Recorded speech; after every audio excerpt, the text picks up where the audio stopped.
तुलसी विवाह की पौराणिक कथा। एक बार शिव ने अपने तेज को समुद्र में फेंक दिया था। उससे एक महातेजस्वी बालक ने जन्म लिया। यह बालक आगे चलकर जालंधर के नाम से पराक्रमी दैत्य राजा बना। दैत्य राज कालनेमी की कन्या वृंदा का विवाह जालंधर से हुआ। जालंधर महाराक्षस था। अपनी सत्ता के मद में चूर उसने माता लक्ष्मी को पाने की कामना से युद्ध किया, परंतु समुद्र से ही उत्पन्न होने के कारण माता लक्ष्मी ने उसे अपने भाई के रूप में स्वीकार किया। वहां से पराजित होकर वह देवी पार्वती को पाने की लालसा से कैलाश पर्वत पर गया। भगवान देवादिदेव शिव का ही रूप धर कर माता पार्वती के समीप गया, परंतु मां ने अपने योग बल से उसे तुरंत पहचान लिया तथा वहां से अंतर्ध्यान हो गई। देवी पार्वती ने क्रुद्ध होकर सारा वृतांत भगवान विष्णु को सुनाया। जालंधर की पत्नी वृंदा अत्यंत पतिव्रता स्त्री थी। उसी के पतिव्रत धर्म की शक्ति से जालंधर ना तो मारा जाता था और ना ही पराजित होता था। इसलिए जालंधर का नाश करने के लिए वृंदा के पतिव्रत धर्म को भंग करना बहुत आवश्यक था। इसी कारण भगवान विष्णु ऋषि का वेश धारण कर वन में जा पहुँचे, जहाँ वृंदा अकेली भ्रमण कर रही थी। भगवान के साथ दो मायावी राक्षस भी थे, जिन्हें देखकर वृंदा भयभीत हो गई। ऋषि ने वृंदा के सामने पल में दोनों को भस्म कर दिया। उनकी शक्ति देखकर वृंदा ने कैलाश पर्वत पर महादेव के साथ युद्ध कर रहे अपने पति जालंधर के बारे में पूछा। ऋषि ने अपने माया जाल से दो वानर प्रकट किए। एक वानर के हाथ में जालंधर का सिर था तथा दूसरे के हाथ में धड़। अपने पति की यह दशा देखकर वृंदा मूर्छित होकर गिर पड़ी।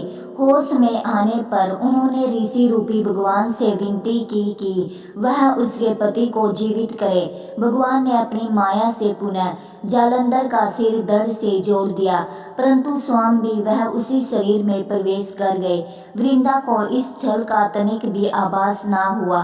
जालंधर बने भगवान के साथ वृंदा पतिव्रता का व्यवहार करने लगी, जिससे उसका अस्तित्व भंग हो गया।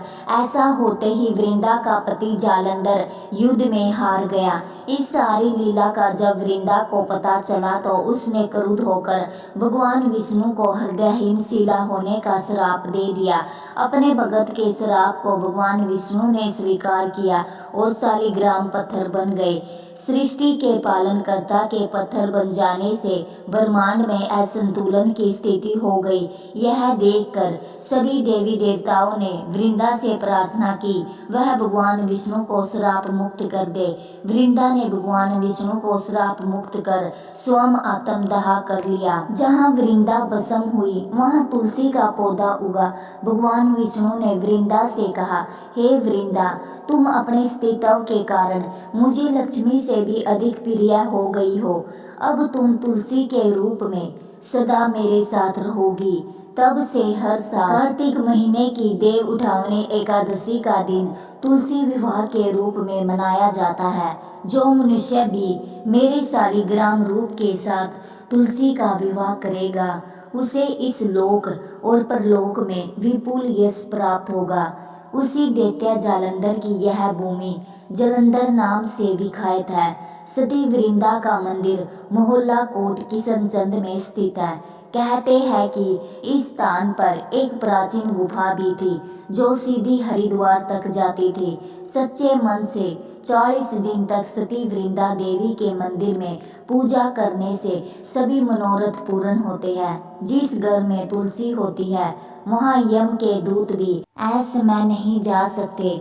मृत्यु के समय जिसके प्राण मंजरी रहित तुलसी और गंगा जल मुख में रख कर निकल जाते हैं, वह पापों से मुक्त होकर वैकुंठ धाम को प्राप्त होता है। जो मनुष्य तुलसी व आंवलों की छाया में अपने पितरों का श्राद्ध करता है, उसके पितर मोक्ष को प्राप्त हो जाते हैं। धन्यवाद।